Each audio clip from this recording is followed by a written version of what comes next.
Hello everyone, welcome to Anagani commerce. Students, previous class లో మనం CA foundation 2024 September paper లో మన first question నుంచి ట్రూ ఆర్ ఫాల్స్ ఎక్స్ప్లెయిన్ చేశానండి. Part 1 గా తీసుకున్నాం ఆ క్లాసు. ఒకవేళ ఎవరైనా చూడకపోతే కనుక ఈ క్లాస్ కింద నేను లింక్ ఇస్తాను, డిస్క్రిప్షన్ లో లింక్ ఇస్తాను, చూడండి.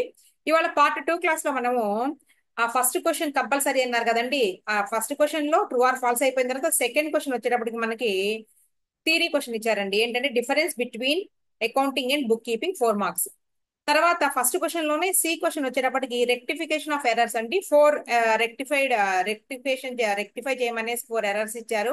మనం వాటికి 4 ఎంట్రీస్ రాస్తాము. Each entry carry 1 mark, total 4 marks. అంటే మనకు ఫస్ట్ క్వశ్చన్ లో మనకి ఏ వచ్చేటప్పటికి true or false 6, next theory question ఒక 4 marks, and then last one వచ్చేటప్పుడు ఫస్ట్ క్వశ్చన్ లో సి వచ్చేటప్పుడు రెక్టిఫికేషన్ ఆఫ్ ఎర్రర్స్, మొత్తం 20 మార్క్స్ అండి. సరే, ముందు మనం పేపర్ లోకి వెళ్లే ముందు మీకు అసలు పేపర్ ప్యాటర్న్ ఎలా ఉంటుందో నేను ఒకసారి ఎక్స్ప్లెయిన్ చేస్తానండి. స్క్రీన్ షేర్ చేస్తాను స్టూడెంట్స్, ఒక 1 మినిట్ అండి. ఇదిగోండి, స్క్రీన్ షేర్ చేద్దాం మనం. ఓకే అండి, ఇదిగోండి, ఇదిగోండి CA foundation September 2024 paper. Okay, ఇక్కడ ఏంటి, ఫస్ట్ లో బి క్వశ్చన్, తర్వాత సి క్వశ్చన్ అన్నాము. పార్ట్ 1 క్లాస్ లో మనం ఏం ఎక్స్ప్లెయిన్ చేసామంటే true or false with reasons చెప్పానండి. True or false with reasons ఇది అయిపోయింది. ఇప్పుడు మనం పార్ట్ 2 క్లాస్ గా దీనికి అనుకుని పార్ట్ 2 నేమిద్దాం. పార్ట్ 2 కన్ఫ్యూజన్ లేకుండా ఉంటుందండి. పార్ట్ 2 అనేసి మనం ఇవాళ క్లాస్ లో ఎక్స్ప్లెయిన్ చేద్దామండి. సరే, దీనికన్నా ముందు అసలు మొత్తం టోటల్ పేపర్ 100 మార్క్స్ కి ఎలా ఉంటది అనేది నేను ఒక్కసారి చెప్పబోతున్నాను మీకు. ఆల్రెడీ టచ్ ఉన్న వాళ్ళకైతే ప్రాబ్లం ఏమి లేదండి. టచ్ లేని వాళ్ళు ఎవరైతే ఇప్పుడు 2025 లో ఎగ్జామ్ కి అటెండ్ ఎవరికైనా తెలుసుకుని ఉంటారండి. ఇంకొక విషయం నేను చెప్పేది ఏంటి అంటే, మీరు బోర్డు మెటీరియల్ చేసిన తర్వాత ఖచ్చితంగా మీరు చేయాల్సిన పని ఏంటి అంటే ప్రీవియస్ పేపర్స్ మాత్రం చూసుకుని వెళ్ళండి. ప్రీవియస్ పేపర్స్ చేయకుండా వెళ్తే టైం మేనేజ్మెంట్ అనేది తెలియదు. సో ప్రీవియస్ పేపర్ చేసుకోవడం ఇది మస్ట్. ఓకే, అలాగే పేపర్ ప్యాటర్న్ ఎలా ఉంది అనేది కూడా చూడండి. ఓకే, చూడండి మనకి ఎలా ఇచ్చారు. ఇది నేను ఎప్పుడు పేపర్ రివ్యూ చెప్పబోతున్నానంటే మొన్న సెప్టెంబర్, ఇదిగోండి సెప్టెంబర్ 2024 పేపర్ అండి. సిఏ ఫౌండేషన్ వాళ్ళకి వచ్చిన అకౌంట్స్ పేపర్ గురించి మాట్లాడుతున్నాను నేను. CA foundation paper accounts. Okay, సరే. Question number 1 is compulsory question, తెలుసుగా కంపల్సరీ అండి. కంపల్సరీ క్వశ్చన్ అండి. Question number 1. Okay, question number 1 లో ఏమేమి ఉంటాయి మళ్ళీ? A, B, C. Okay, A వచ్చేటప్పటికి నీకు true or false. True or false marks 6 questions into each question carries 2 marks, total marks 12 marks అండి. తర్వాత బి క్వశ్చన్ వచ్చేటప్పటికి థియరీ క్వశ్చన్ ఇచ్చారు. ఆ థియరీ క్వశ్చన్ ఏంటి అంటే difference between accounting and book keeping, total 4 marks. తర్వాత మీకు రెక్టిఫికేషన్ ఆఫ్ ఎర్రర్స్ నుంచి ఇచ్చారండి. రెక్టిఫికేషన్ రెక్టిఫికేషన్ చేయాలి. రెక్టిఫికేషన్ చేస్తే నీకు దీని నుంచి 4 మార్క్స్. టోటల్ గా ఇక్కడికి వచ్చేటప్పటికి ఎన్ని మార్క్స్ అండి? 20 మార్క్స్ నీకు కవర్ అవుతాయి. ఓకే, అసలు మొత్తం ఎన్ని క్వశ్చన్స్ ఇస్తున్నారు అంటే 6 క్వశ్చన్స్. ఇదిగోండి టోటల్ క్వశ్చన్స్ 6. 6 లో నెంబర్ 1 క్వశ్చన్ ఈజ్ మస్ట్ గా నువ్వు రాయాలి. మస్ట్ అన్నమాట, మస్ట్ గా ఆన్సర్ చేయాలి. తర్వాత రిమైనింగ్ 5 ఉన్నాయి కదా, రిమైనింగ్ 5 లో ఎనీ 4 తీసుకో నువ్వు. ఎనీ 4 అంటే మొత్తం మీద నీకు 120 మార్కులకి పేపర్ ఇస్తుంటే ఒక క్వశ్చన్ వదిలేసుకో నువ్వు, నీ ఇష్టం. అది కూడా ఎప్పుడు ఫస్ట్ క్వశ్చన్ వదిలేసిన తర్వాత రిమైనింగ్ వాటిల్లో నువ్వు రిమైనింగ్ 5 లో నువ్వు 4, ఆ 4 లో నీకు 4 20 ఎంత? 80. ఇది ఒక 20 మార్క్స్ అండి. ఓకే, సో ఫస్ట్ క్వశ్చన్ లో ఈ 3 కూడా ఆన్సర్ చేస్తేనే నీకు ఫస్ట్ క్వశ్చన్ లో మొత్తం ఫుల్ 20 మార్క్స్ వస్తాయి. లేదు నేను ఒకటి వదిలేస్తాను అంటే ఇది వదిలేసినా కానీ నీకు 16 మార్క్స్ తో ఆగిపోతాయి. రైట్, నెక్స్ట్ వచ్చేటప్పటికి నీకు క్వశ్చన్ నెంబర్ 2 లో ఏమి ఇచ్చారు అంటే క్వశ్చన్ నెంబర్ 2 లో మళ్ళీ ఇంతవరకు అయిపోయింది కదా, దీని ఇంతవరకు మనం అండర్లైన్ చేద్దామండి కన్ఫ్యూజన్ లేకుండా. ఓకే, ఇంతవరకు తీసేయండి. తర్వాత క్వశ్చన్ నెంబర్ 2 లో మళ్ళీ ఏ, నెక్స్ట్ మళ్ళీ దీంట్లో కూడా బి. ఏ వచ్చేటప్పటికి నీకు బిఆర్ఎస్. నేను ఏ పేపర్ గురించి చెప్తున్నాను? సెప్టెంబర్ 2024 పేపర్ అండి. అన్ని ఒకే రకంగా ఉంటాయి, ఎప్పుడు కూడా కాదు, ఉండదు. ఇక్కడ మనకేంటి, ఇంటర్మీడియట్ డిగ్రీ అయితే అన్ని ఒకే రకమైన ప్యాటర్న్ లో ఉంటది. ఇక్కడ ఉండాలన్న అవసరం, నెసెసిటీ అయితే లేదు, ఉండదు కూడా. బిఆర్ఎస్. బిఆర్ఎస్ నుంచి 10 మార్క్స్, మొత్తం 8 పాయింట్స్ ఏమో ఇచ్చారు. బిఆర్ఎస్ నుంచి 10 మార్క్స్, ఈజీగా ఉంది ప్రాబ్లం. నెక్స్ట్ వచ్చేటప్పటికి నీకు బిల్స్ ఆఫ్ ఎక్స్చేంజ్ లో అకామిడేషన్ బిల్స్. అకామిడేషన్ బిల్స్ ఎక్కువ టైం ఏం పట్టదు దీనికి కూడా. 10 మార్క్స్ అండి ఇది కూడా. 10 మార్క్స్ అంటే టోటల్ గా 20 మార్క్స్. నీకు మొత్తం మీద 40 మార్క్స్ క్వశ్చన్స్, 2 క్వశ్చన్స్ కవర్ అయిపోయినాయి. తర్వాత థర్డ్ క్వశ్చన్ చూద్దాం, చూడండి. 1 మినిట్. క్వశ్చన్ ఇక్కడికి మనం అండర్లైన్ చేసేద్దాం. ఎప్పుడైనా సరే మనకి క్వశ్చన్ పేపర్ ప్రీవియస్ వి చూసుకుని చేసుకుని వెళ్ళాలి. క్వశ్చన్ నెంబర్ 3 వచ్చేటప్పటికి నీకు మళ్ళీ ఏ క్వశ్చన్, మళ్ళా బి క్వశ్చన్. ఓకే.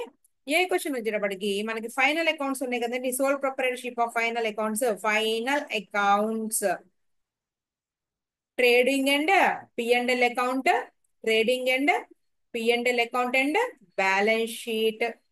10 మార్క్స్. కొంచెం టైం టేకింగే కదా, మనకు తెలిసిందే కదా. నెక్స్ట్ వచ్చేటప్పటికి పార్ట్నర్షిప్ అండి.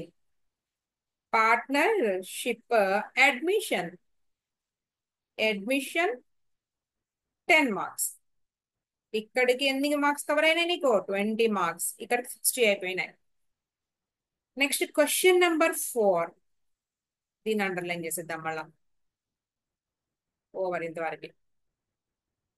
క్వశ్చన్ నెంబర్ 4 మళ్ళా ఏ అండ్ బిలో నీకు మళ్ళీ పార్ట్నర్షిప్.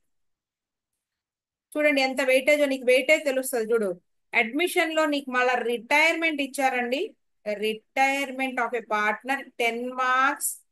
తర్వాత ఎన్పిఓ, నాట్ ప్రాఫిట్ ఆర్గనైజేషన్ లో నీకు ఏంటి, రిసిప్టెంట్ పేమెంట్ ఇచ్చేసి ఏం కనుక్కోమన్నారంటే ఈ పేపర్ లో ఇన్కమ్ అండ్ ఎక్స్పెండిచర్ కనుక్కొని, ఇన్కమ్ అండ్ ఎక్స్పెండిచర్ కనుక్కొని బ్యాలెన్స్ షీట్ వేయమన్నారు. 10 మార్క్స్ అండి. 20 మార్క్స్. వీటికి కొంచెం టైం టేకింగ్ ప్రాబ్లమ్స్ కాబట్టి ఎప్పుడైనా సరే ప్రీవియస్ పేపర్స్ చేసుకుని వెళ్ళాలి. నేను మీకు ఎగ్జామ్ కి ఏమో టైం లేదు కదా, 12కే కదా, జనవరి 12కి కదా ఎగ్జామ్. చూద్దాము. నేను జూన్ 24 పేపర్ కూడా మొత్తం సాల్వ్ చేసి పెడదాం అనుకుంటున్నానండి. చూద్దాం నాకున్న టైంని బట్టి. నెక్స్ట్ క్వశ్చన్ నెంబర్ 4 వచ్చేటప్పటికి నీకు మళ్ళీ ఏమన్నారంటే, క్వశ్చన్ నెంబర్ 4 లో ఏ క్వశ్చన్ ఇక్కడ అండర్లైన్ చేద్దాం. ఓకే. ఏ క్వశ్చన్ అండి, క్వశ్చన్ నెంబర్ 4 లో ఏ క్వశ్చన్ వచ్చేటప్పటికి మళ్ళీ బి క్వశ్చన్ ఉంది దీంట్లో. తర్వాత దీంట్లో సి క్వశ్చన్ కూడా ఉంది. బిలో 1 ఆర్ 2 అన్నారండి. మళ్ళీ బిలో 1 ఆర్ 2, ఒకటి లేదా రెండు, రెండిట్లో ఏదో ఒకటి చేయండి. ఓకే, 1 ఆర్ 2 అన్నారు. బిలో రెండు ఇచ్చేసి ఒకటి కానీ రెండు కానీ, రెండోది కానీ ఫస్ట్ది కానీ సెకండ్ కానీ ఆన్సర్ చేస్తే మార్క్స్ అన్నారు. సరే, దాంట్లో ఏ వచ్చేటప్పటికి మనకి ఇన్వెంటరీ వాల్యుయేషన్ అండి. ఇన్వెంటరీ వాల్యుయేషన్ నుంచి ఇచ్చారండి question. Very very easy question ఇది. ఇన్వెంటరీ వాల్యుయేషన్ మనకి ఫిజికల్ వెరిఫికేషన్ ప్రకారంగా ఫిజికల్ వెరిఫికేషన్ చేసి ఒక అమౌంట్ ఇచ్చి, నెక్స్ట్ మనకి రికార్డ్ ఆధారంగా ఒక అమౌంట్ ఇచ్చేసి, మనకి బీఆర్ఎస్ లో కనుక bank reconciliation statement cash book తో మొదలైతే మనం ఎలా అయితే మనం పాస్బుక్ రీచ్ అవుతాం, ఇక్కడ కూడా అంతేనండి, బీఆర్ఎస్ మాదిరిగానే. ఇది వచ్చి నీకు 5 మార్క్స్ అండి. ఇది 5 మార్క్స్. ఓకే, చాలా ఈజీ అండి. ఇది సేమ్ బీఆర్ఎస్ మాదిరి ఉంటుంది. తర్వాత బి వచ్చేటప్పుడు 1 ఆర్ 2, ఒకటి కానీ రెండు కానీ, రెండిలో ఏదో ఒకటి ఆన్సర్ చేయమన్నారు. అవి ఏంటి అంటే నీకు ఒకటేమో find out of bad debts. Bad debts కనుక్కోండి. ఓకే, బ్యాడ్ డెట్స్ కనుక్కోండి. ఆర్ ఇక్కడ రాద్దాంలే, సి కింద తీసుకెళ్ళిపోదాం. ఒకటి లేదా రెండు అన్నాను కదండి బిలో. మళ్ళీ నీకు ఫస్ట్ క్వశ్చన్ లో ఏంటి, find out of bad debts కనుక్కోమన్నారు. మనం డెటార్స్ అకౌంట్ వేసుకుని బ్యాడ్ డెట్స్ ఫైండ్ అవుట్ చేస్తాం, వెరీ ఈజీ. లేదా ఓఆర్ఆర్ ఇక్కడ రాద్దాం, ఓఆర్ఆర్ అని పెట్టి. సెకండ్ వన్ వచ్చేటప్పటికి నీకు కంప్యూటర్ అకౌంట్ ఏమన్నారు అంటే మిషనరీ అకౌంట్ లాగా అండి. కంప్యూటర్ అకౌంట్ వేయమన్నారు. ఇక్కడ మనకి ఏంటి అంటే డిమినిషింగ్ బ్యాలెన్సింగ్ మెథడ్ లో అంటే డబ్ల్యూడివిలో నీకు రేట్ ఆఫ్ డిప్రిసియేషన్ క్యాలిక్యులేట్ చేస్తా ఉంటారు, డిప్రిసియేషన్ క్యాలిక్యులేట్ చేస్తూ ఉంటారు. తర్వాత ఒక కొన్ని ఇయర్స్ క్యాలిక్యులేట్ చేసిన తర్వాత దాన్ని మెథడ్ చేంజ్ చేస్తారండి. ఏంటి, డబ్ల్యూడివి నుంచి స్ట్రైట్ లైన్ మెథడ్ కి వాల్యూ చేయమనేసి చెప్తారండి. సో కంప్యూటర్ అకౌంట్ వేయమన్నారు. ఈ రెండిట్లో నువ్వు ఒకటి ఆన్సర్ చేస్తే నీకు ఎన్ని మార్క్స్ అంటే 5 మార్క్స్. ఓకే, అంటే నీకు ఫిఫ్త్ క్వశ్చన్ వచ్చేటప్పుడు ఏబిసి వచ్చేటప్పటికి డిబెంచర్, ఇష్యూ ఆఫ్ డిబెంచర్స్ అన్నారండి. Issue of debentures, entry, redeemable debentures అన్నమాట. నువ్వేం చేయాలి అంటే వీటికి ఎంట్రీస్ రాసుకో, జర్నల్ ఎంట్రీస్ రాయాలి. నీకు 10 మార్క్స్, ఇక్కడ 10 మార్క్స్ మొత్తం నీకు ఇక్కడికి 20 మార్క్స్ కవర్ అయినాయి. చూడండి మొత్తం నీకు ఎన్ని ఎన్ని 100 మార్క్స్ వచ్చేసింది. ఒకటి ఎక్స్ట్రా క్వశ్చన్ ఏంటి అంటే ఇక్కడికి మనం అండర్లైన్ చేసేద్దాం. Okay, right. క్వశ్చన్ నెంబర్ 6, వచ్చేటప్పటికి నీకు ఏ క్వశ్చన్ మళ్ళీ ఇష్యూ ఆఫ్ షేర్స్, ఓకే. దీంట్లో ఫర్ ఫీచర్ ఆఫ్ షేర్స్ వరకు ఇచ్చారు, లేదా ఒక్కోసారి ఏంటంటే మళ్ళా రీఇష్యూ చేయమని కూడా ఇవ్వచ్చండి. ఫర్ ఫీచర్ ఇచ్చారండి సమ్ మనకి ఇక్కడ ఎంట్రీస్ రాయమన్నారు. జర్నల్ ఎంట్రీస్ రాసుకోండి. ఎన్ని మార్క్స్ అంటే 15 marks. Okay, next theory question ఇచ్చారండి. ఇన్వెంటరీ వాల్యుయేషన్ నుంచి డిఫరెన్సెస్ అడిగారండి. Okay, difference between physical verification and next ఇంకోటి వచ్చేటప్పుడు పర్పెచువల్, దాని గురించి అడిగారు. 5 మార్క్స్, మొత్తం 20 మార్క్స్ అండి. ఇగో థియరీ అని రాస్తున్నాయి ఇక్కడ, థియరీ క్వశ్చన్. ఓకే, ఇదండి మనకు టోటల్ పేపర్ మొత్తం యాడ్ చేసుకోండి ఎంత. ఇదిగోండి ఇక్కడ నుంచి ఫస్ట్ క్వశ్చన్ ఈజ్ మస్ట్ గా రాయాలి, అంటే కంపల్సరీ, ఇది వదిలేయద్దు. తర్వాత ఈ రిమైనింగ్ 5 లో 1 2 3 4 5, ఈ రిమైనింగ్ 5 లో ఎనీ 4 నువ్వు ఆన్సర్ చేసుకో. ఈ రిమైనింగ్ 5 లో ఎనీ 4. ఓకే, రిమైనింగ్ ఎప్పుడు, ఆఫ్టర్ 1, ఆఫ్టర్ ఫస్ట్ క్వశ్చన్ తర్వాత రిమైనింగ్ 5 లో నువ్వు ఎన్ని చేసుకోవాలి, ఎనీ 4. ఇదండి మనకి ఇలా ఉంటది. ఇప్పుడు నేనేం చెప్తున్నానంటే మనకి పార్ట్ 1 గా తీసుకుని మొన్న పార్ట్ 1 లో ట్రూ ఆర్ ఫాల్స్ ఎక్స్ప్లెయిన్ చేశాను. నేను ట్రూ ఆర్ ఫాల్స్ ఎక్స్ప్లెయిన్ చేశానండి. ఇది కంప్లీట్ చేసేసాను 12 మార్క్స్ కి. నెక్స్ట్ థియరీ క్వశ్చన్ మీరు చదువుకునేది ఏది నేనేం చెప్పబోవటం లేదు. ఇప్పుడు సి అంటే రెక్టిఫికేషన్ ఆఫ్ ఎర్రర్స్ 4 మార్క్స్, నేను ఇది చెప్తానండి. ఇప్పుడు ఇదొకటి మనకి చూద్దాం. బీఆర్ఎస్ కూడా కంప్లీట్ చేద్దాం అనుకుంటున్నాను, లెంగ్తీ అవుతుంది అనేసి నేను అనుకుంటున్నా. చూద్దాం మన టైం బట్టి. అకామిడేషన్ బిల్స్ కూడా కవర్ అవుతాయి అనుకుంటున్నానండి. ఏదైనా 1 అవర్ లోపు క్లాస్ ని నేను కంప్లీట్ చేద్దాం అనుకుంటున్నా. ఎంతవరకు అయితే అంత అకామిడేషన్ బిల్స్ వరకు అనుకుంటున్నా. ఇక మనకు ఫైనల్ అకౌంట్స్, పార్ట్నర్షిప్ వీటికి ఎక్స్ప్లెయిన్ చేసుకుంటా పోతే ఒకదానికి పడుతుందండి ఈజీగా 50 minutes. Okay, right. Okay students, మనం ఇప్పుడు ఏంటి అంటే రెక్టిఫికేషన్ ఆఫ్ ఎర్రర్స్ లో చూద్దాం. థియరీ క్వశ్చన్ నేనేం ఎక్స్ప్లెయిన్ చేయబోట్లేదని మీరు చదువుకోండి. ఇదేంటి థియరీ క్వశ్చన్ అంటే difference between book keeping and accounting అండి. ఇది book keeping and accounting differences అనమాట. Okay, right.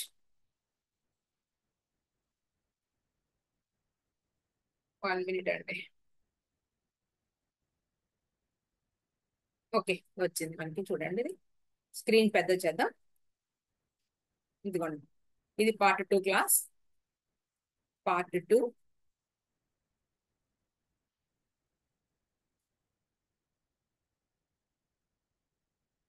ఫస్ట్ లో బి అంటే ఏ వచ్చేటప్పటికి మనకి ఏంటి, ట్రూ ఆర్ ఫాల్స్ అయిపోయినాయి. ఫస్ట్ లో ఏ వచ్చేసి ట్రూ ఆర్ ఫాల్స్ కంప్లీటెడ్. మనకి క్వశ్చన్ పేపర్ మీద అవగాహన లేకపోతే మీరు ఎంత గుడ్డిగా వెళ్ళినా కూడా మన వేస్టే. ముందు క్వశ్చన్ పేపర్ మీద అసలు ఏమి ఇచ్చారనేది ఐడియా ఉండాలి. ప్రీవియస్ పేపర్స్ మీద ఐడియా తెచ్చుకోండి. Difference between book keeping and accounting 4 marks.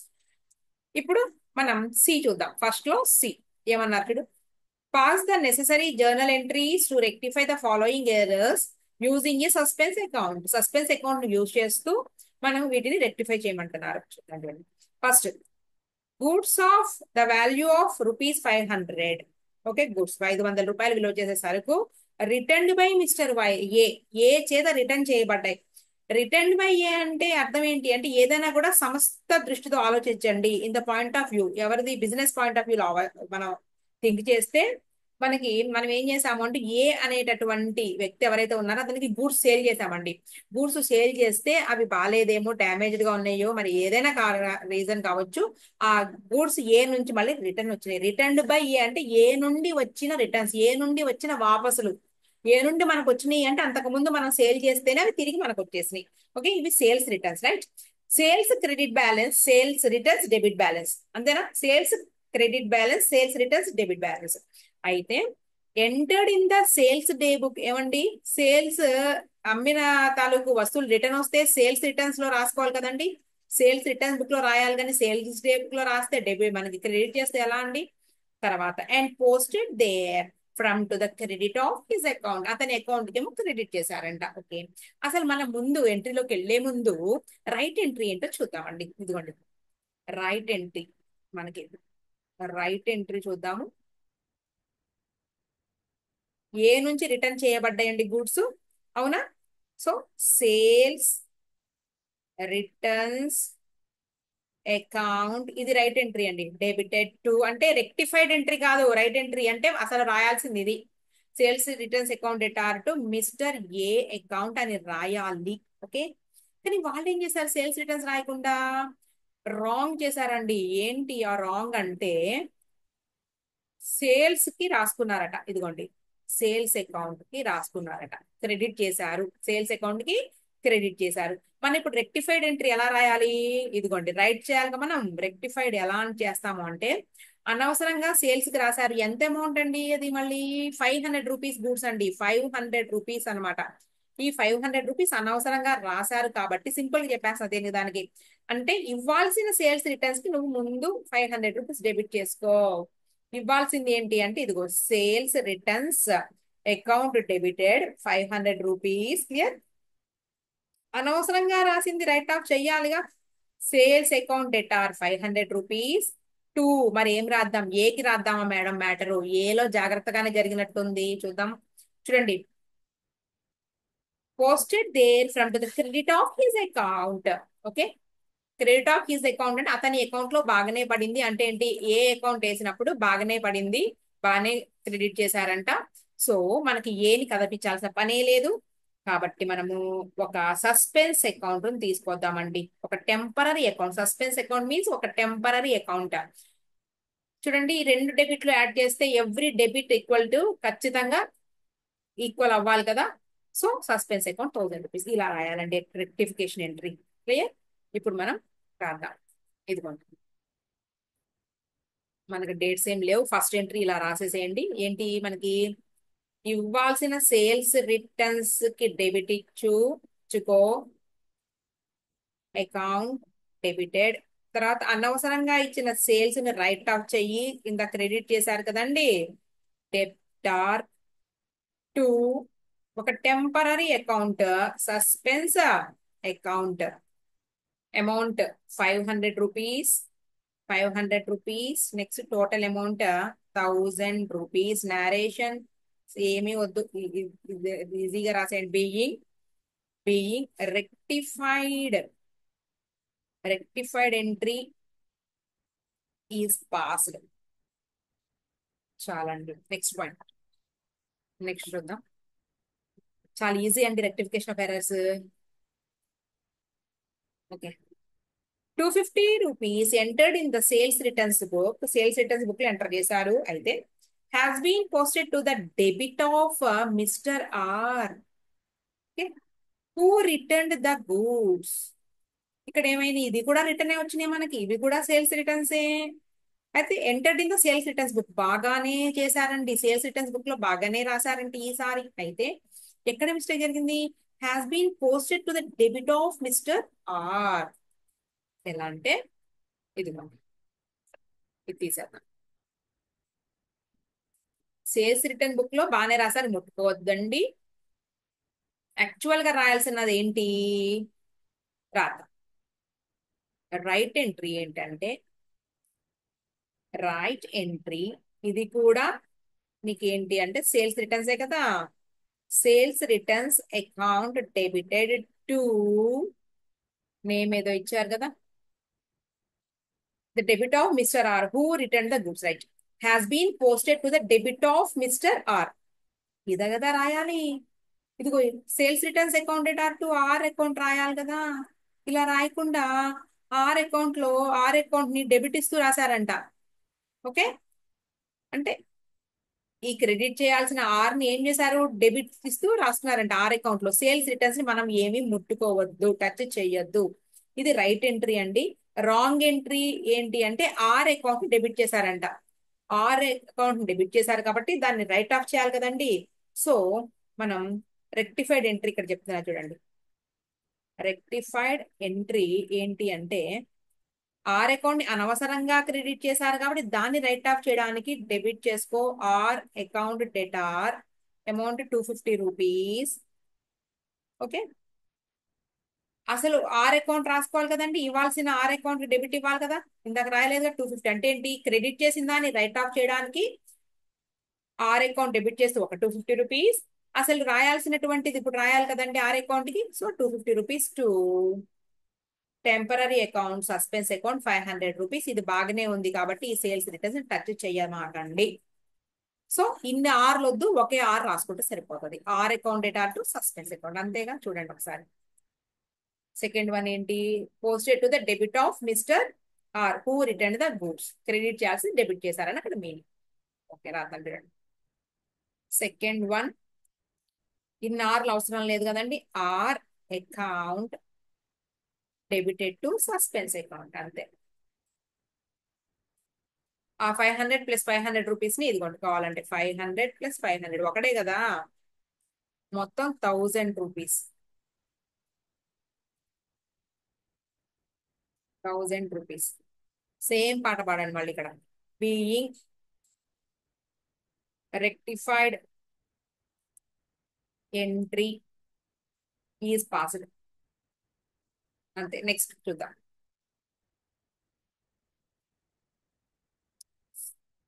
Third one, a sale of rupees 700 made to mister Q. క్యూకి 700 రూపాయలు గుడ్స్ అమ్మాం, రైట్. అక్కడే వచ్చేస్తుంది మనకి రైట్ ఎంట్రీ ఏంటో. ఏం రాయాలి తెలుస్తుంది కదా, was correctly entered in the sales day book. Okay, sales book లో బాగానే జరిగింది, సో ముట్టుకోవద్దు. Wrongly posted to the debit of mister S అంట. వీడోడు మళ్ళీ కొత్తగా వచ్చాడండి ఎస్. అది కూడా 70 రూపాయలుగా రాశారంట. అబ్బో, చాలా కథలు ఉన్నాయి ఇక్కడ. చూడండి, క్యూకి అమ్మాం మనం, సేల్స్ టు క్యూ. క్యూకి అమ్మాం కాబట్టి క్యూని మనం డెబిట్ చేస్తూ రాసుకోవాలి. సో క్యూకి డెబిట్ ఇలా, క్యూ బదులు ఎస్ ఇచ్చారు, క్యూ బదులు ఎస్ ఇచ్చారండి డెబిట్. అక్కడ ఎస్ అనవసరంగా డెబిట్ ఇచ్చారంటేనే నేను ఓహో ఎస్ క్రెడిట్ చేయాలి కావాలా అనుకోవాలి. ఇంత అమౌంట్ తో ఇవ్వాల్సిన డెబిట్ క్యూకి ఇవ్వాలి అనేది మనం అర్థం చేసుకోవాలి, రైట్. అసలు ఏంటండి రైట్ ఎంట్రీ, ఇదిగో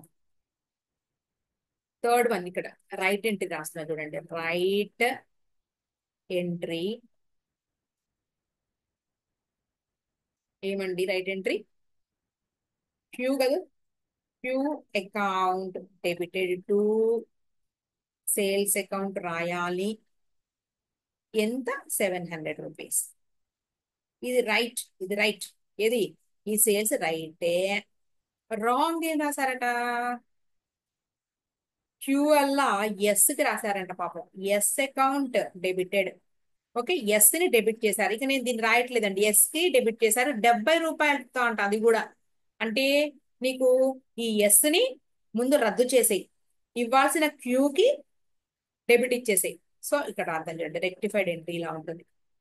రెక్టిఫైడ్ ఎంట్రీ ఏంటి అంటే ఇవ్వాల్సిన క్యూకి డెబిట్ ఇస్తున్నా. క్యూ అకౌంట్ డెబిటెడ్ 700 రూపాయలు టు అనవసరంగా రాసిన ఎస్ అకౌంట్, అది కూడా అమౌంట్ తప్పు 70. సో ఈ రెండింటికి డిఫరెన్స్ ఏంటి, డెబిట్ కి క్రెడిట్ కి డిఫరెన్స్ ని సస్పెన్స్ అకౌంట్ కి ట్రాన్స్ఫర్ చేయి. 630 రూపీస్. ఇదండి. ఓకే, ఇప్పుడు మనం థర్డ్ ఎంట్రీ రాద్దాం. థర్డ్ ఎంట్రీ ఇవ్వాల్సిన క్యూస్ కి డెబిట్ ఇచ్చేసే, Q account debtor 700 rupees to S account credit లో 70 రూపీస్ టు సస్పెన్స్ అకౌంట్ అనేటటువంటి ఒక టెంపరీ అకౌంట్ కి 630 రూపీస్. నేరేషన్ తెలిసిందే కదా, నేను రాయట్లేదు, రాసుకోండి. తర్వాత next one and last one చూద్దామండి. ఇంకా ఏంటంటే ఇదిగోండి ఏముందో, ఇది the total of discount allowed column in the cash book. The total of discount allowed అంటండి. డిస్కౌంట్ అలౌడ్ అనగానే మనకు తెలియాలి అది డెబిటా క్రెడిట్ అని. ఫస్ట్ అది తెలుసుకోకపోతే ఏం రాస్తారు మీరు? 350 వాజ్ నాట్ పోస్టెడ్, పోస్ట్ చేయలేదంట, నువ్వు పోస్ట్ చెయ్యి. డిస్కౌంట్ అలౌడ్ అనగానే మనం డిస్కౌంట్ ఇచ్చామండి, మనకి రావాల్సిన అమౌంట్ తగ్గిపోతుంది. నామినల్ నేచరే కదండి ఇవన్నీ. Debit all expenses and losses, మనకి లాస్ తగ్గిపోతుంది కదా అమౌంట్. సో డెబిట్ చేయాల్సిందని చేయలా, నువ్వు చెయ్యి. So discount allowed account debtor to suspense account 350 rupees, అంతే simple. Fourth one, discount allowed account debited to suspense account 350 rupees, ఇంతే. ఇది మనకి సస్పెన్స్ అకౌంట్ 4 మార్క్స్ అండి, చూసుకోండి. క్లియర్? 4 మార్కులు. ఇది కూడా ఇక్కడ రాస్తాను, 4 మార్క్స్ అండి మొత్తం. నేను ఎన్ని మార్క్స్ మనం ఆన్సర్ చేసాం? ట్రూ ఆర్ ఫాల్స్ అయిపోయినాయి, 4 మార్క్స్ ఫస్ట్ క్వశ్చన్ లో. తర్వాత ఒక theory question 4 marks, sorry true or false 6 marks. 6 marks కాదు కదా, 6 × 2 12 మార్క్స్ అండి.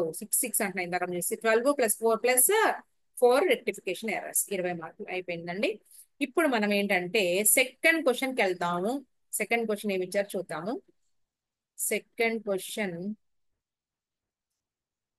ఇదిగోండి, సెకండ్ క్వశ్చన్ ఇక్కడ ఉంది చూడండి.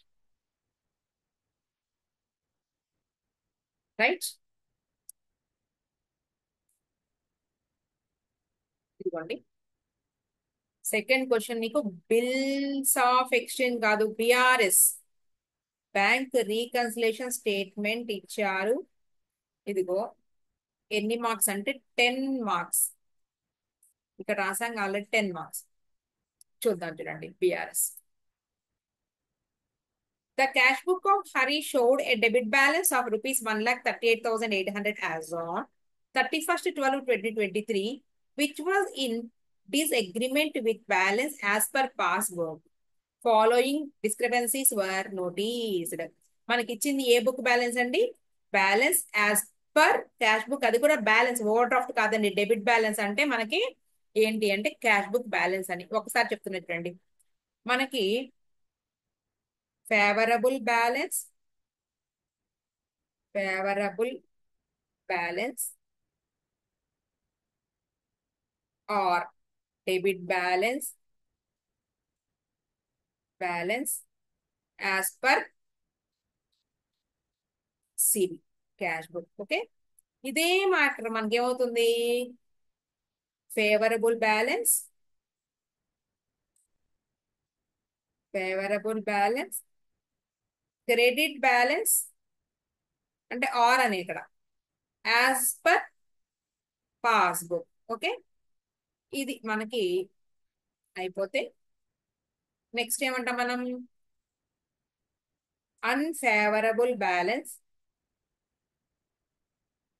Unfavourable balance or credit balance as per CV, unfavourable balance, debit balance as per PV. అంటే ఓవర్ డ్రాఫ్ట్ అనమాట. అన్ఫేవరబుల్ బ్యాలెన్స్ అంటే ఏంటి అంటే ఓడి బ్యాలెన్స్ లేదని, ఓడి నిల్వ అని అర్థం. Overdraft, unfavourable balance overdraft అనమాట. ఇదండి, ఇది ఫస్ట్ తెలుసుకోవాలి, ఇది చాలా ఇంపార్టెంట్. ఫేవరబుల్ బ్యాలెన్స్ అంటే debit balance CB, favourable balance అంటే credit balance as per PB అవుతుంది. Unfavourable balance credit balance as per CB, unfavourable balance or debit balance as per PB అంటే ఓవర్ డ్రాఫ్ట్ అండి ఈ రెండోది. సో ఇదండి మనకి, ఇది తెలియాలి ఖచ్చితంగా. ఇప్పుడు చూద్దాం మనం ఒక్కొక్క పాయింట్. ఫస్ట్ పాయింట్ చూద్దాం. మీకేంటి యాజ్ పర్ దేని ప్రకారం ఇచ్చారు? ఇదిగో ఫస్ట్ పాయింట్ ఏంటి? Balance debit balance as per okay cash book ఇచ్చారండి. మనల్ని ఏం కనుక్కోమంటున్నారు అంటే బ్యాలెన్స్ యాజ్ పర్ పాస్బుక్ తో మనల్ని పోలిస్తే ఈ డిఫరెన్సెస్ కనిపించినాయి అంట. ఇక్కడ అడిగిన క్వశ్చన్ ఇక్కడ prepare bank reconciliation statement on 31/12/2023 and ascertain balance as per passbook. మనం క్యాష్ బుక్ తో మొదలు పెట్టి పాస్బుక్ కి రీచ్ అవుదాము. ఫస్ట్ పాయింట్ రాసేద్దామండి ఇక్కడ. ఇదిగోండి balance as per cash book add కొంచెం place వదిలేసుకుని less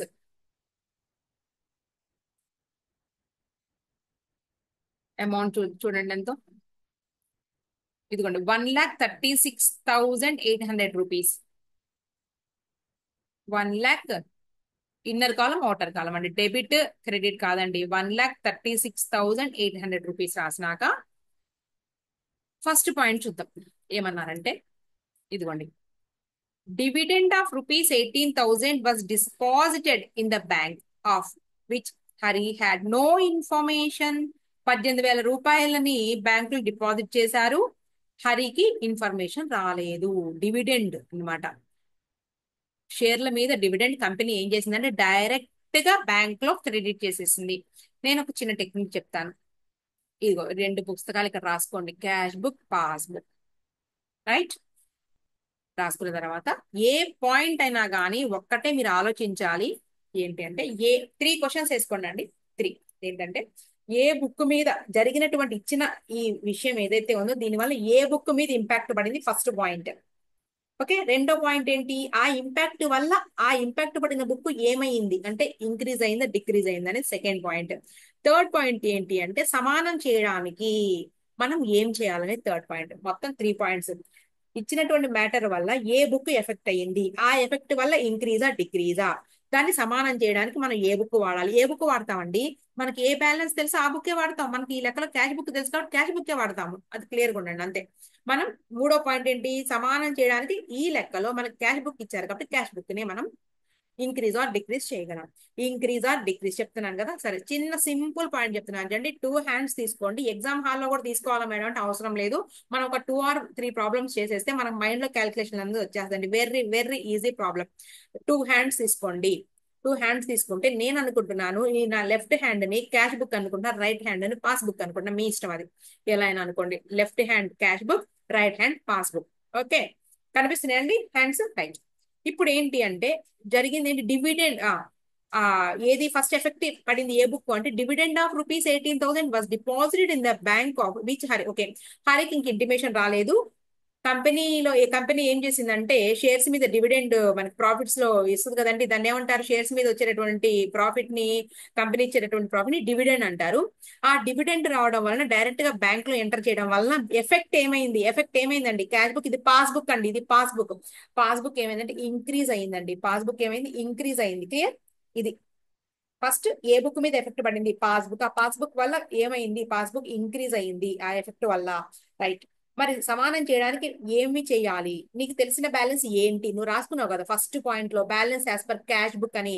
so third step ఏంటి అంటే ఇదిగోండి, మనకు తెలిసింది క్యాష్ బుక్ కాబట్టి క్యాష్ బుక్ ని కూడా ఇంక్రీజ్ చేయాలి. ఇంతే, ఇలా ఆలోచించుకోండి. మనం 2-3 లెక్కలు చేస్తే మీకు అర్థమైపోతుంది. ఏమి రాయాలి అంటే ఏమి లే, ఈజీ, అన్నిటికీ ఒకటే. ఒక 5 పాయింట్స్ తెలుసుకుంటే చాలు, 5 పాయింట్స్ చుట్టూ తిరుగుతూ ఉంటుంది బీఆర్ఎస్. ఇదిగోండి డివిడెండ్ డివిడెండ్ లేదా deposited. Okay, deposited into the bank but not informed to Hari. Informed to Hari, హరికి ఇన్ఫార్మ్ చేయాల 18,000 రూపీస్ అంతే. లేదా dividend is not enter in to cash book, లేదా dividend is entered in passbook only, ఎలా అయినా రాయొచ్చు, తప్పేది. తర్వాత cheques were issued to Suresh of ₹14,780 ఎప్పుడు 18/12/2023 ఇష్యూ చేస్తే which was recorded in cash book as 14,870 అంటే రాయ ఇష్యూ చేసిన చెక్కుల కన్నా ఎక్కువ చెక్కులు పడ్డట్టుగా కనిపించిందండి. డిఫరెన్స్ చూద్దాం. 14,870 మైనస్ 14,780. ఓకే, ఇది రాయాల్సింది ఇది రాశారు, ఇది రాశారు అంటే ఎంత ఎక్కువ ఇష్యూ రాశారు అంటే 90 రూపీస్ ని ఎక్కువగా రాశారండి. సరే ఇదంతా తీసేయండి. ఫస్ట్ క్యాష్ బుక్ పాస్బుక్, ఇది క్యాష్ బుక్ ఇది పాస్బుక్. ఇంపాక్ట్ పడింది ఏ బుక్ మీద? ఇష్యూ చేసేది ఎప్పుడు ఎవరు అంటే ట్రేడర్ ఇష్యూ చేస్తాడండి చెక్స్. ట్రేడర్ ఇష్యూ చేస్తాడు. వాళ్ళ క్రెడిటర్స్ కి ట్రేడర్ ఇష్యూ చేశాడండి చెక్స్. ఈ ఇష్యూ చేశారు, చేస్తే వీళ్ళు కూడా ఏం చేశారంటే పే చేశారు. కానీ పే చేసినా గానీ ఏమైందంటే క్యాష్ బుక్ లో 90 రూపీస్ ఎక్సెస్ గా అమౌంట్ పోయినట్టు రాసుకున్నారు. ఓకే, అంటే ఏంటి? క్యాష్ బుక్ లో ఇంపాక్ట్ పడింది. ఆ 90 రూపీస్ ఎక్కువగా ఎక్సెస్ గా అదేంటి ఇష్యూ చేశారు కాబట్టి క్యాష్ బుక్ బ్యాలెన్స్ తగ్గిపోయింది. అర్థమవుతుందండి? ఇదిగోండి cash book passbook. Cash book లో ఇంపాక్ట్ పడింది అనేసి వాడే చెప్పాడు, మనం ఏం ఆలోచించవసరం లేదు. ఆ క్యాష్ బుక్ ఏమైంది అంటే ఒక 90 రూపీస్ చెక్స్ ఎక్కువగా ఇష్యూ చేయడం వలన క్యాష్ బుక్ బ్యాలెన్స్ తగ్గిపోయింది. పాస్బుక్ ఇలా కనబడుతుంది. మనకి ఏ బ్యాలెన్స్ తెలుసు అంటే క్యాష్ బుక్ బ్యాలెన్స్ తెలుసు కాబట్టి క్యాష్ బుక్ ఇంక్రీజ్ చేస్తే సరిపోతుంది. అది point. So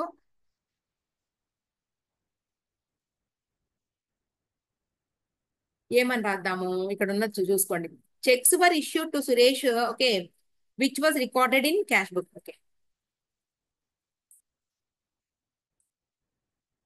checks issued but wrongly recorded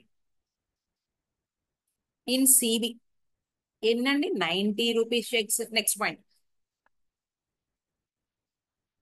డెబిటే కదా, అది కూడా యాడ్ చేయడమేగా. Next third point, cheques totaling rupees 55,000 were deposited in to bank on 30వ తారీఖునే డిపాజిట్ చేశారు. Which were not credited until 31st 12/2023. సరే మనకేంటి ఎప్పటి వరకు మనకి మనం చూస్తుంది ఈ డేట్ వరకు ఉన్నాయి మాత్రమే మనం చూసుకోవాలి. ఈ డేట్ వరకు మనకి సమానంగా ఉందా లేదా చూసుకోవాలి అంతే. అంటే ఏంటి? 31st 12/2023 వరకు మాత్రము అవి డిపాజిట్ అయినవి క్రెడిట్ అవ్వలేదు అన్నారు. క్యాష్ బుక్ పాస్బుక్ వేటి మీద ఇంపాక్ట్ పడింది అంటే చెక్కులు డిపాజిట్ చేశామండి. ఇదిగోండి మన డెటాస్ నుంచి వచ్చిన చెక్కుల్ని మనము బ్యాంక్ లో డిపాజిట్ చేశాము. అంటే ఏంటి? ట్రేడర్ ఏం చేశాడు? క్యాష్ బుక్ లో వెంటనే రాసేసుకున్నాడు. ఓకే, చెక్కులు చూడంగానే రాసుకున్నాడు. బ్యాంక్ కూడా ఎప్పుడు రాస్తాడు? వాటిని క్రెడిట్ చేసిన తర్వాత రాస్తాడు. సో ఏమైందంటే క్యాష్ బుక్ ఇంక్రీజ్ అయింది, పాస్బుక్ తక్కువగా కనిపిస్తుంది. మనం ఈక్వల్ చేయాలి అంటే థర్డ్ స్టెప్ ఏంటండి?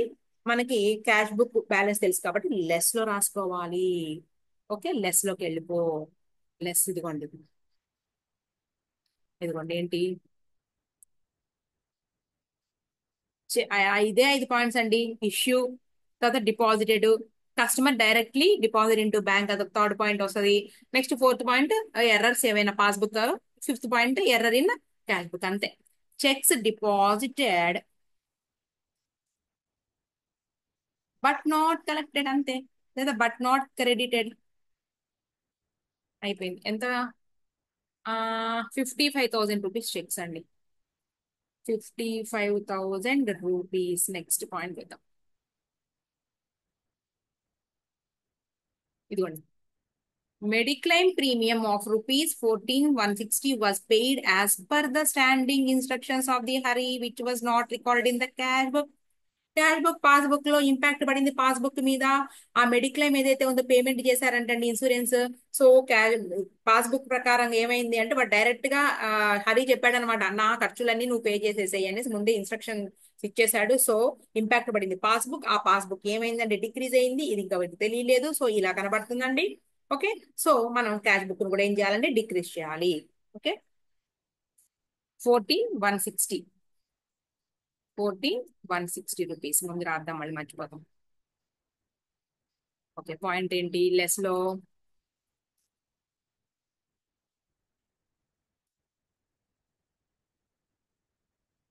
Mediclaim expense not enter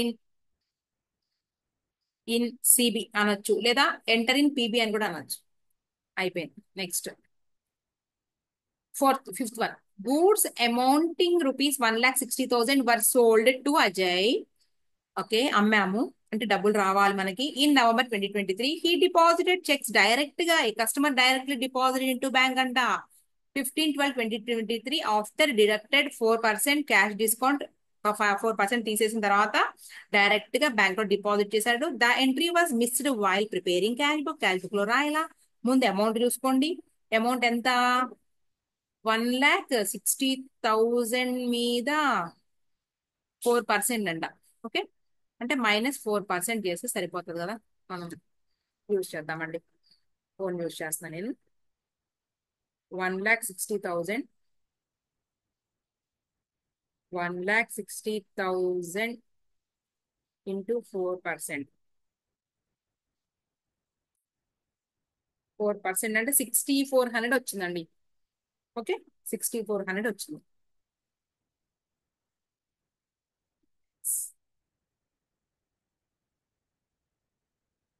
okay, 1,53,000 1,53,600 అనమాట ఇప్పుడు మనం రాసుకోవాల్సిన అమౌంట్. ఓకే, ఇప్పుడు జరిగిన ఇదేంటో చూద్దాం. ఇది మనం 6th పాయింటా చూస్తుంది ఇప్పుడు? కాదు, 5th పాయింట్ చూస్తున్నాం. Cash book, passbook. A customer directly deposit in to bank. So passbook మనకి ఇంపాక్ట్ పడింది. పాస్బుక్, ఆ ఇంపాక్ట్ వల్ల పాస్బుక్ ఇంక్రీజ్ అయింది, క్యాష్ బుక్ తక్కువగా ఉంది, యాడ్ చేసుకోండి అంతే. అండ్ ఈ డిస్కౌంట్లు ఏమి రాయాల్సిన అవసరం లేదు. అమౌంట్ రాసేద్దాం ఫస్ట్. 1,53,000 1,53,600 రూపీస్ అమౌంట్ రాసి ఇక్కడ రాద్దాం. A customer directly deposited into bank.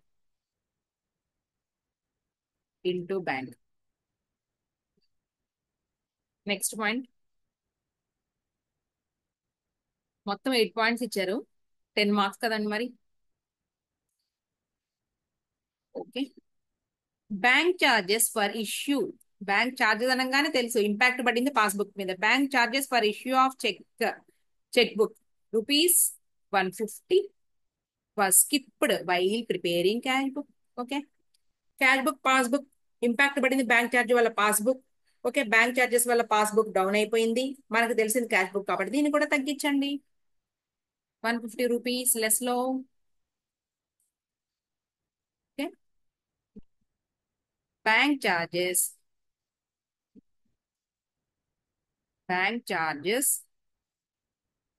Entered in PB లేదా నాట్ ఎంటర్డ్ ఇన్ సిబి, ఏదైనా రాసుకో.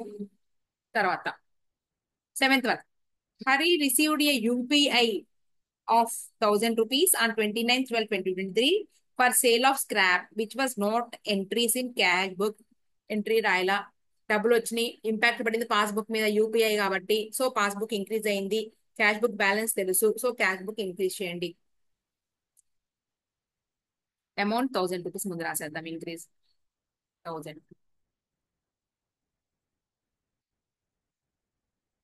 UPI not enter in CB. Next 8th one. Checks amounting rupees 1,80,000 were issued during the month, but checks 1,44,000 were only presented during the month for payment. Right? Checks issue impact పడింది cash book decrease అయిపోయింది. So మనకు తెలిసింది cash book కాబట్టి cash book ని increase చేస్తాం. ఎంత అంటే difference 1,80,000 minus 1,44,000,006. Okay, 3 అంతేనా? రైటేనా? 36,000 తప్ప అయిపోద్దండు ఆన్సర్. ఇంత కష్టపడి చెప్తున్నాం మనం. రైట్, 36,000. యాడ్ ఆ పాయింట్ అంతేగా. చెక్స్ ఇష్యూ అనగానే క్యాష్ బుక్ డిక్రీజ్ అయిపోయింది, మనకు తెలిసింది క్యాష్ బుక్ కాబట్టి ఇంక్రీజ్ చేద్దాం. Checks issued but not presented for payment.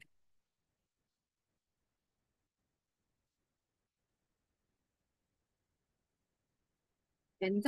36,000 ఇంతేనండి.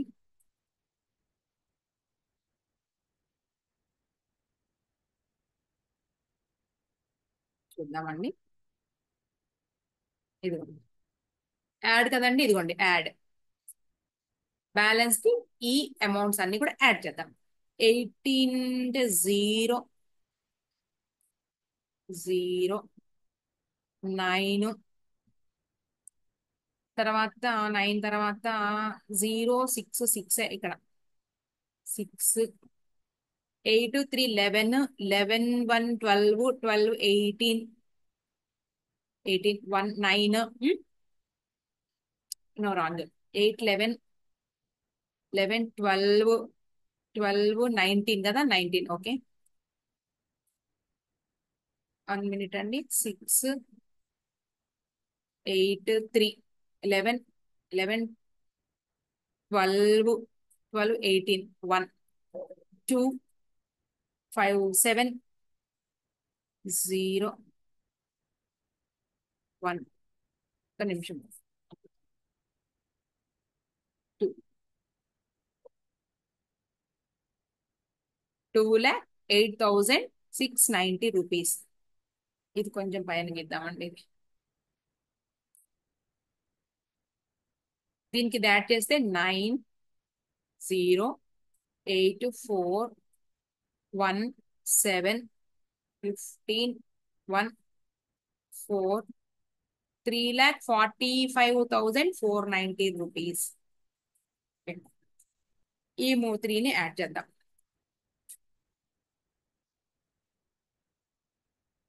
ఓకే అండి. 10 1 3 9 69,310 రైట్.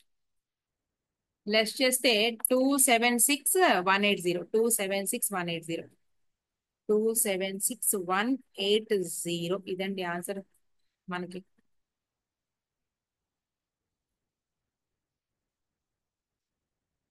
బ్యాలెన్స్ యాజ్ పర్ రాదండి. బ్యాలెన్స్